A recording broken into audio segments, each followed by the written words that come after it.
masak apa tu? Hari ni saya nak sharekan resepi pertama yang saya pernah kongsikan sebelum ni, iaitu ikan keli masak balado yang paling mudah. Semua mula kita gaulkan ikan keli yang sudah dibasuh bersih bersama garam dan serbuk kunyit.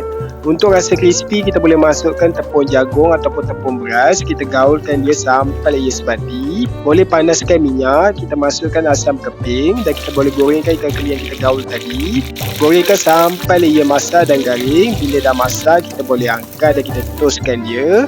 Untuk bahan sambal balado, kita boleh kisarkan cili merah, cili padi, bawang besar, bawang putih, tomato dan kita kisarkan dia sampai lumat.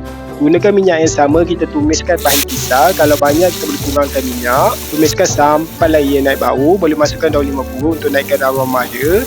Boleh perasakan dengan sos tiram, garam, gula secukup rasa dengan sedikit air.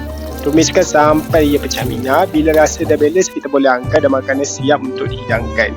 Inilah antara makanan yang mudah kita nak buat dan mudah kita nak cari bahan dia dekat rumah.